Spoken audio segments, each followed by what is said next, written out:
everybody, welcome back to my channel, jusDenyse. It's me, Courtney Denise, and we are back with another video. Yeah, mama birthed me, I had a crown. Yeah, this is my destiny plaguing out. Alright, so in today's video, I'm going to be doing my pregnancy update. It's going to be weeks 13 through 16. Right now, I am 16. Well, no, today is Thursday. Oh, wow. Today is Thursday, March 19th. So I am 17 weeks pregnant. I want to share you all what apps that I'm using and just the symptoms and, you know, everything that I went through week 13 through 16. And let's get going. Now, before we get started, if you are new here, please do not forget to hit that subscribe button as well as that bell notification so that you are notified every time that I make a new video. I do want to vlog as much or, you know, record as much of my pregnancy, this pregnancy journey as I can. So definitely stay tuned. And if you are a returning subscriber, welcome back. So I'm going to jump right into this video. I don't want it to be too long because I have quite a bit of talking points from week 13 through 16. And again, yes, I'm 17 weeks. I can't believe that. Like, we're creeping up on that halfway mark. But honey, I'm ready. Okay, I'm ready. So let's just jump right into it. I can't really say that this stuff is going to be in order or not going to be in order. I just want to let you all know kind of what I experienced from weeks 13 through 16, what's kind of faded away, what's still working, or, you know, what's still going on right now. So let's just jump right into it. I have things on my phone so that I won't forget anything. But first, I wanted to show you all the 2 apps that I'm using. I don't know why I'm using 2 apps. I've never used 2 apps for my pregnancies before. Usually it's just I find one app that I really, really like and I stick to it. However, with this pregnancy, I'm not going to say I'm not into it. But, you know, the more, especially the women, you know, who have multiple kids, every pregnancy is different. And once you hit, you know, pregnancy 3, 4, and all of that, it's kind of like things are repetitive, but all in the same breath, you know, they change a little bit. I do like to be kept up to date on, you know, week by week changes. I don't go into these apps daily. The first one is the Baby Center app. This is how it looks. So like I stated, today I am 17 weeks and 1 day. It's Thursday, March 19th. It tells you how many days you have to go. So I have 161 days to go. It tells you about the size of your baby. So right now my baby is about the size of a turnip. And then I really like this app because you can click on this picture and you can kind of get a visual of you and your belly as well as the baby. So if you click on the pluses, it just gives you it gives you a little summary. So that plus says your growing belly may cause you to be off balance. It does a little bit, just a little bit. And then that one states blood pressure changes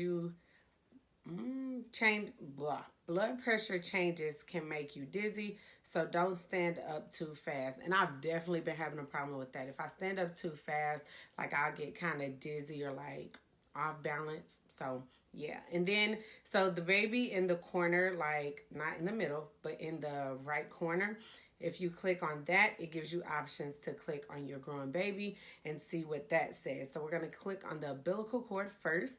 So it says the umbilical cord, your baby's lifeline, is now thicker and stronger. Then I'm going to click by the shoulder, and it says cartilage in your baby's skeleton is hardening into bone.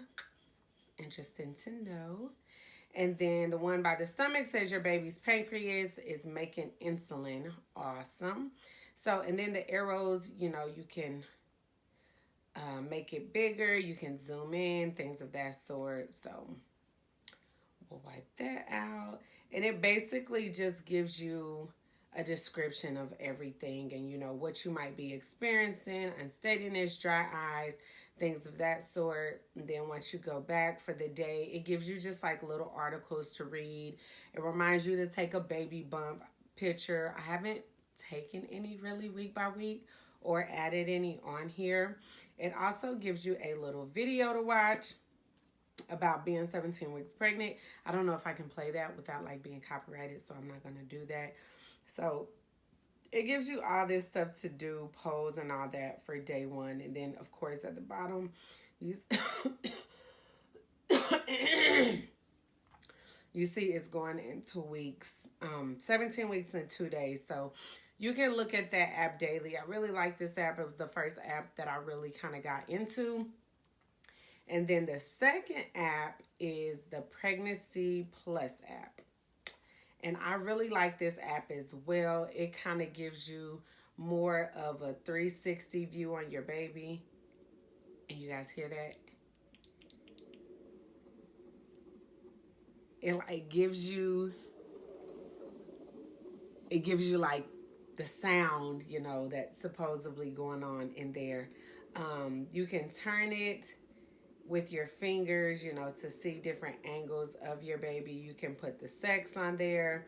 The arrows at the bottom, you know, just kind of gives you different angles. It tells you about how many inches and how many ounces your baby is. Oh, those are going back by weeks. Huh? So right now it's saying that my baby is about 5.59 inches and 6.7 ounces. You can click on the eye down here and it gives you information also. So it says breathing. Your baby is practicing breathing with amniotic fluid and its chest is moving in rhythm as if breathing air. Hearing, your baby's hearing has now developed so that it can hear the sounds coming from outside the womb much clearer, which I think that is so cute and interesting. There is a protective coat that's being produced on your baby. So it's just different stuff. And then also with this app, you can go down. So it does show your due date and how much time you have left. Instead of days, it just tells you weeks. So it's 23 weeks. And it just gives you good stuff like I'm anemic, so iron deficiency, anemia. It gives you information on that. You can put your next appointment in here, personal diary, tasks, you know, just different stuff. So each app offers different things, and I really just like going in there, seeing the progress of my baby, what it would look like, how much it weighs, and things of that sort. So those are the two apps that I'm using, and now we shall jump into the symptoms. So they are cutting grass, and they've literally been cutting grass since like 10 or 11 o'clock this morning. It's 3 o'clock in the evening, so if you guys hear that in the background, I'm sorry. I've been waiting forever to record these videos, and it doesn't seem like they're stopping anytime soon, so I'm just gonna push on with the show. So weeks 13 and 14, I'm going to kind of combine. With weeks 13 and 14, I was still pretty sick. Of course, it started wearing off. I actually got to eat, or was starting to be able to eat breakfast food. So now I cook an omelet almost daily, y'all. Like, when I say almost daily, that is like my favorite go-to breakfast right now. I'm loving orange juice. I'm still craving spicy food out of the woodworks. I'm still craving seafood. So I've really been on sushi and seafood. Before anyone says anything, I only eat cooked sushi, and I know I'm eating the sushi that is okay for me and my baby. I still try not to eat that much, so we have slowed down on our sushi dates. But I am craving seafood, sushi, spicy food, and juice. Like, orange juice is my favorite, and right now Minute Maid Tropical Punch are my two favorite juices. I've also been able to drink soda because, like I told you on my last pregnancy update, I was not able to drink soda, which was hurting my heart because I love strawberry and orange soda.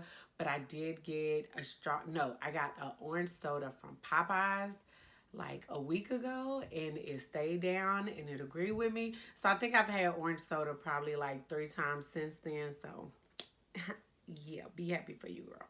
My symptoms with being sick, I have not been throwing up a lot. I actually haven't thrown up in weeks. So that's really good. I still do know if the baby is agreeing with something or not, because if he doesn't like what I eat or drink, I still get sick, nauseous, headaches, and all of that. I don't even know if I said this in my last update, but the sickest fluid that makes me sick, wait, did I say that right?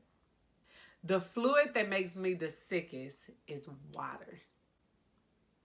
I don't understand why. My doctor doesn't understand why. My nurse practitioner doesn't understand why. They keep telling me to try Crystal Light in my water, and I keep forgetting every time I go to the store because I don't normally drink Crystal Light. It's been frustrating. I am still getting my water intake. It's not as much as I would like, but it makes me sick, y'all. Like, I don't understand it whatsoever. Weeks 13 and 14, my energy levels did start to come back. They are still kind of low. I would even say right now, some days I just don't feel like doing anything. But in the beginning of the pregnancy, like I stated, I was like bedridden. Like, I didn't want to do nothing, didn't have the energy to do nothing, and I always felt sick. That feeling did start subsiding probably around, like I said, weeks 13 and 14, more so 14. Another thing as far as eating, I'm not really eating the things that I only in a sense could eat at the beginning. So I was really big on like Popeyes at the beginning of the pregnancy. Not Popeyes chicken, like chicken Popeyes, turkey Popeyes. And I literally, at first that was the only thing I was able to hold down. But I haven't had a Popeye in probably about 3 weeks, 2 or 3 weeks, because I'm over them at this point. So I haven't been eating that. Another thing that has really slowed down during this pregnancy is peeing and spitting. I don't know why I just combined those together, but at the beginning of my pregnancy, and I didn't have this in my other pregnancies, but I peed a lot in the beginning of this pregnancy. I could not sleep throughout the night without getting up at least 1 or 2 times to go pee. And like clockwork, I got up between 2 a.m. and 3 a.m. And then again, maybe while Philip was getting ready for work, or around 6 or 7, literally like clockwork. And then spitting. I am still producing a lot of saliva. I am still spitting a lot. I'm kind of getting over a cold or a sinus situation right now, so that has been making me spit a lot more as well, but I'm not spitting as much as I did in the beginning of my pregnancy, which I'm so thankful for. Another symptom that I was getting a lot in the beginning that is kind of slowed down is itchy breasts. My breasts were really tender, especially my nipples, and they itched like crazy. And I'm pretty sure because they were growing, but my nipples are not as sore as they were, as well as my breast as a whole is not as sore as it were. And I can't really say that they are or not itching. Well, no, they have slowed down on the itching, but I'm currently using a skincare line right now that I am going to be doing a dedicated video for. I apply it to my breast and my stomach every time I get out of the shower. I'm moving into weeks 15 and 16. Some of the major changes or major differences that I have started to notice is that I am starting to have to really sleep on my right side. So when you're pregnant, especially as you grow, it is encouraged that you sleep on your right side and not on your back. Of course, not on your stomach as much if you squishing the baby. I won't lie, I do kind of still sleep on my stomach just a little bit, but it's kind of like a modified sleeping on my stomach. I have one of my legs cocked up and my stomach is kind of out to the side, but I'm still sleeping on it because it's still comfortable for me. Of course, I will completely stop sleeping on my stomach once I get too big and it's totally uncomfortable for me. I do not know why, but during this pregnancy, I have become a back sleeper, and the bigger I get and the further along I get, the more uncomfortable it is and the more unsafe it is. So I really try my hardest to fall asleep on my right side. However, in the middle of the night, I always end up on my back, but I know I'm on my back because it wakes me up, because it does start to get hard for me to breathe and it gets really uncomfortable. Now, I know I said I'm moving on to weeks 15 and 16. However, I did start to feel my baby move around weeks 14. However, I had to be laying on my back. Now that I am 16 weeks or, between 15 and 16 weeks, I have started to notice a little more movement. Not while I'm laying on my back. Now, when I'm laying on my back, I still, of course, feel my baby move when the baby is being very active. But sometimes, like if I'm sitting Indian style on my bed and I may be leaning to one side, I can feel the baby move like that way. So I am starting to feel a lot more baby movements. I can't wait for Philip to be able to see and feel the baby move. As of right now, I am the only person that can feel the baby move and no one can see the baby moving. So it's kind of getting there. Like, y'all, we getting up there, like real life. Like, this real life, your girl is really pregnant. Pregnancy insomnia has been horrible. Period. Horrible. I sometimes stay up till midnight, 3 in the morning, 4 in the morning. Like, look, there they go. They've come over here cutting this grass a million times. Like, what is there still to cut? But I have pregnancy insomnia really bad. I've been trying not to take my sleeping pills only because they make me sleep so hard. Like, I get up the next day and I'm sore, or I get up the next day and it's just like something hurts because I slept too hard on it, and it just got uncomfortable. So I did stop taking the Unisom like every day, and was maybe only taking it 2 or 3 times a week, if that. And then within the last, I would say 2 weeks, I've started to break them in half and kind of take them around between 10 and midnight. That way I know it's time to wind down. Everybody in the house is already sleeping. If I turn the TV off, I'll go to sleep with that half of Unisom.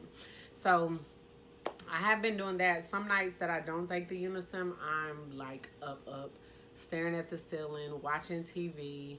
So pregnancy insomnia is really hitting your girl bad, but I mean, hey, what can I do about it? So the next thing that I want to talk about is my skin changing. And it's not just the skin on my face, the skin on my face, the skin on my butt, the skin on my back, the skin on my breast. Like, everywhere is changing.